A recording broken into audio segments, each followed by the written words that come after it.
Alors bienvenue dans cette troisième vidéo de cette série avec Christopher qui est juste à côté de moi. Salut à tous. Yes, aujourd'hui on va parler de création de copro, donc si tu es intéressé par les immeubles et que tu n'as pas vu la vidéo d'hier, n'hésite pas à la voir, on commence à aborder un peu toutes les étapes pour valider, pour investir dans des immeubles de rapport. Aujourd'hui on va rentrer plus précisément dans la création de copropriété, donc c'est une question qui était revenue beaucoup de fois. Moi j'ai pas l'expertise là-dedans pour répondre à cette question, donc c'est pour ça que voilà, Christopher qui est là va nous partager un petit peu toutes les étapes par lesquelles il est passé pour créer une copropriété, donc ça va être un sujet très intéressant. Donc voilà, si vous voulez connaître Christopher, n'hésitez pas à voir la vidéo d'hier où il se refait une présentation, ou la toute première vidéo de cette semaine où il fait une présentation plus en détail. Là on va essayer d'y aller tout de suite pour éviter, pour les personnes qui suivent bien cette série et que je remercie de se répéter. Donc, on rentre dans le sujet directement. Exactement, on va rentrer directement dans le sujet. Donc, quelles sont les premières choses à faire lorsque tu as pour but d'acheter un immeuble et de créer une copropriété? Est-ce qu'il y a des choses à faire avant, à se préparer? Ouais. Enfin voilà, quelles sont la base en fait pour avoir un objectif de création de copro? Alors juste avant de parler de ça, je vais expliquer déjà pourquoi est-ce qu'il faut créer une copropriété. Donc voilà, première chose d'important, en fait on crée une copropriété, comme son nom l'indique, copropriétaire, pour pouvoir avoir plusieurs propriétaires dedans. Si tu achètes un immeuble que tu es le seul et unique propriétaire, tu peux pas revendre les lots. Tu es obligé de garder soit l'immeuble entier, soit le revendre entièrement. On va venir créer une copropriété pour faire ce qu'on appelle la vente à la découpe, c'est-à-dire pouvoir vendre les lots séparément. Et normalement, c'est pour ça qu'on le fait, pour améliorer le bénéfice et faire des plus belles plus-values. Exact. Alors maintenant, comment est-ce qu'on crée une copropriété? Alors moi j'ai voulu créer une copropriété sur mon premier immeuble, j'avais déjà les acheteurs, je voulais en garder deux, en revendre deux. J'avais un projet qui était une belle stratégie de fait là-dedans. J'ai eu énormément de problèmes qui ont fait que j'ai pas pu le faire, donc du coup je vais t'en faire part aujourd'hui comme ça. Surtout ne fais pas les mêmes, fais bien attention. Yes, cool. C'était le premier, voilà, plutôt que de payer une formation, ça m'a coûté 7 ou 8 000 euros d'attente, de stress et d'argent. Donc voilà, moi je vais te faire part de cette erreur, comme ça surtout ne la fais pas. Cool. Première chose à vérifier si tu veux créer une copro, regarde le secteur dans lequel tu es. Donc si tu as vu la vidéo d'hier, je parle des secteurs protégés et sauvegardés. Ce qui va se passer là-dedans, c'est que moi je ne savais pas. Je pensais qu'en secteur sauvegardé, par exemple, pour protéger, il fallait juste faire une demande si tu voulais refaire les façades ou faire l'extérieur, pas pour une division. Donc au moment où j'ai fait une division, il fallait que je fasse un dossier pour ERDF pour pouvoir créer des compteurs électriques. Et là ERDF me dit non, il nous faut un papier de l'urbanisme, comme quoi il valide. Ok, donc déjà tu as perdu du temps. Fais un dossier à l'urbanisme. Donc à l'urbanisme, tu vas faire une demande, une autorisation de travaux préalable, une demande d'autorisation de travaux préalable, dans lequel tu vas expliquer ton projet et tu vas dire voilà, moi je vais diviser les appartements, voici la surface qu'il y avait avant, la surface qu'il y avait après. Si la surface ne bouge pas, c'est pareil. Voilà, le projet avant, le projet après, les photos, etc. Donc tu vas remplir ce dossier. Une fois que déjà tu t'es renseigné si tu es en secteur sauvegardé, ce qui est bien, c'est déjà avant d'acheter. Si ton but c'est uniquement de faire de la division en copro, et en gros, si tu peux pas faire de division, tu n'achètes pas ton projet, renseigne-toi avant, va au secteur, va à l'urbanisme, et tu te renseignes. Est-ce que je peux diviser? Oui, non. Si oui, est-ce que j'ai une demande, une autorisation de travaux à faire à l'urbanisme? Oui, non. Est-ce qu'il faut que je crée des parkings? Quand tu crées des lots, il faut notamment créer des parkings, ou payer une taxe parking à l'urbanisme ou à la mairie. Donc, ça peut carrément réduire ta plus-value. Donc, une fois que tu as vérifié tout ça à l'urbanisme, s'il faut faire un dossier que tu n'as pas encore signé, tu peux faire une clause suspensive dans ton compromis en disant voilà, moi je signe le bien, mais à unique condition que l'urbanisme autorise mes travaux, autorise ma division. Ouais, donc tu l'autorises pas, condition suspensive. C'est ce que moi j'aurais dû faire, que j'ai pas fait. Finalement ça s'est bien fini, mais j'aurais dû le faire. Tu le sauras si jamais tu fais ça. Clause suspensive avec voilà, si je suis en secteur sauvegardé, si l'urbanisme divise ou pas, enfin me permet la division ou pas. Comme ça, s'ils te permettent pas la division et que du coup tu veux plus acheter le projet, tu peux sortir du compromis sans perdre tes arts. Voilà. Les arts c'est environ 5%, en général c'est 5% du prix du bien, donc ça peut être intéressant. Une fois que tu as vérifié ça à l'urbanisme, que c'est bon, tu vas faire intervenir un géomètre. Donc là on est dans le cas où l'immeuble est déjà créé physiquement, c'est-à-dire tu as déjà les appartements qui sont créés. C'est bien, Physiquement, tu n'as pas de travaux à faire, peut-être des travaux d'amélioration, mais tu n'as pas des cloisons à monter, etc. C'est juste une division juridique. Donc là, géomètre. Géomètre, il va établir des plans, un état descriptif de division, ce qu'on appelle. Donc il va dire dans quel état c'est divisé. Décrire, là c'est un T2 qui fait 50 mètres carrés. C'est ça, voilà. État descriptif de division, loi Carrez, donc il va établir la loi Carrez, les surfaces. Je crois que c'est à peu près tout. Enfin bref, il va faire son travail de géomètre, tout simplement. Et il va donner ça, donc il va faire ce dossier. Diagnostiqueur aussi super important. Même si le diagnostiqueur est passé avant la vente, avant que tu achètes le bien, Pour une copropriété, tu vas devoir faire appel de nouveaux diagnostiqueurs. D'accord. Donc diagnostic, thermite, amiante, électricité, la totale. Les deux y passent, ils ont un dossier, ce dossier tu vas l'envoyer au notaire. Ok. Qui va rédiger le règlement de copropriété. Il va faire un projet de règlement de copropriété. Et le notaire va l'envoyer à ce qu'on appelle la publicité foncière. D'accord. La publicité foncière, suivant les villes, elle va mettre environ 3 semaines pour établir le règlement de copropriété, établir les nouvelles taxes foncières, donc la nouvelle création des lots. Ok. Ça revient au notaire, le notaire valide, et donc tu as la copropriété maintenant qui est juridiquement créée. Tu peux revendre les lots, tu peux en faire ce que tu veux. D'accord. Voilà. Budget à prévoir, ça dépend des villes, parce qu'on me pose souvent la question du budget. Moi, pour un immeuble de 4 appartements dans une petite ville où le prix de l'IMO n'est pas trop cher, on est à peu près à 1000-1500 € le mètre carré. J'ai payé géomètre et diagnostiqueur quasiment 1000 € à peu près. D'accord. Et le notaire, ça aurait été à peu près 1005. Ok. Donc voilà. disons à peu près 2005, 2005, 3000, peut-être un peu plus suivant les villes, pour ce projet-là. D'accord, très bien. Ok, super. Bon, bah ça c'est top. Après, une question, c'est quels sont les biens possibles? Là, tu as évoqué l'idée d'un immeuble. Voilà, il y a un immeuble qui a déjà des lots, mais qui ne sont pas des lots distincts, qui ne sont pas séparés juridiquement parlant. Est-ce qu'il y a d'autres biens possibles où tu peux du coup acheter, diviser et après créer une copropriété? Il y en a plein. Après, c'est l'imaginaire qui va... Ouais. C'est les limites de l'imagination. Ok. Tu peux par exemple prendre une maison d'habitation, donc une maison toute simple, qu'elle soit sur un étage, qu'elle soit sur 2 étages. Tu peux les diviser en appartements. Ok, donc là il y aura une division physique à faire. Donc là c'est pas les mêmes démarches, je vais venir, je vais les expliquer. Tu peux par exemple prendre des vieilles fermes ou des vieilles granges. D'accord. Il y a des régions où il y a énormément de fermes, de granges, des entrepôts qui peuvent être faits avec des lofts avec 10 mètres de hauteur sous plafond, c'est des trucs magnifiques. Moi j'ai une participante de ma formation qui est architecte d'intérieur. Elle a fait un truc comme ça, un projet comme ça dans le nord, pas loin de Lille. Un entrepôt, il y avait 10 mètres de hauteur sous plafond.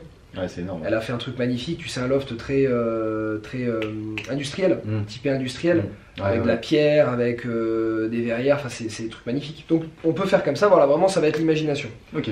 Donc 2 types de projets, soit on achète un immeuble qui est déjà divisé physiquement, où les appartements existent déjà, ce qui était mon cas moi pour le premier immeuble, sauf le premier étage. En fait j'avais 2 appartements déjà créés.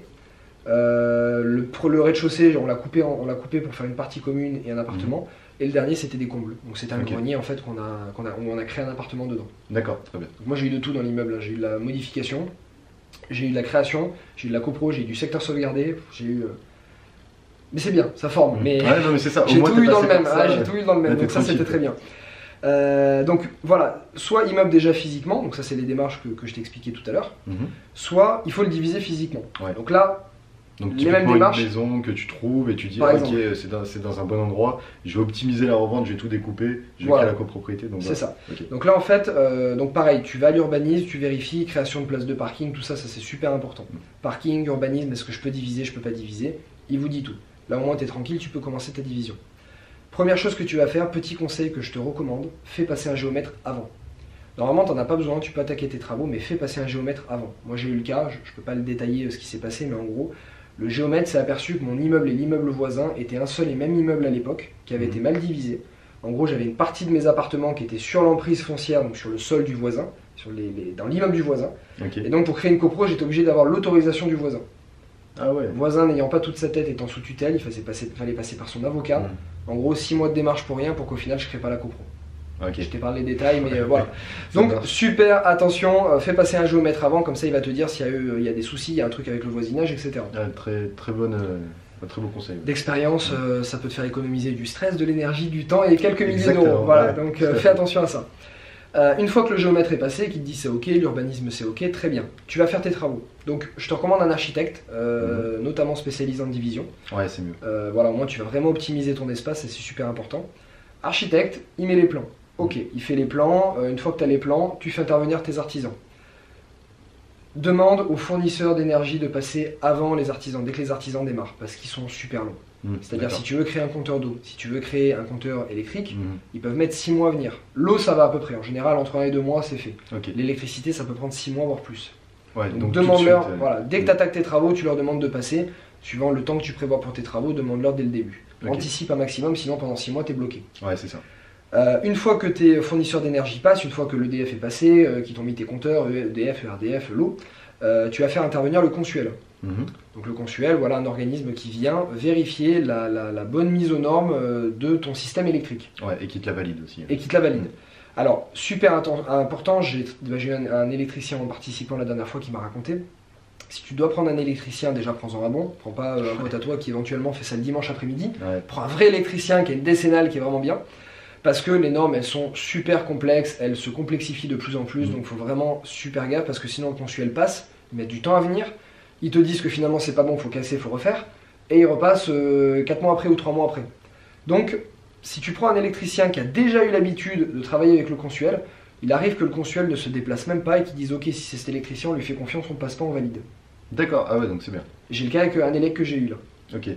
Donc prends un électricien qui a déjà eu l'expérience de travailler dans le neuf ou de faire des divisions, donc qui a déjà eu l'habitude de travailler avec le conçuel 2-3 fois minimum. Ok. Comme ça au moins, le conçuel, il va gagner du temps, ils vont être un peu moins pointilleux qu'un jeune électricien, et voire même ils peuvent ne pas se déplacer et valider directement. Donc ça peut faire gagner du temps, la petite astuce qui peut vraiment faire gagner du temps. Ok, cool. Une fois que le conçuel passe, qui te valide le système électrique, c'est ok, donc tu as des appartements qui sont divisés. À partir de ce moment-là, tu vas refaire passer le géomètre, qui va faire donc de nouveau un état descriptif de division, donc il va constater la division. Soit il est passé avant au début, tu as fait des plans, tu lui as montré les plans, il a établi son projet sur ce type de plan.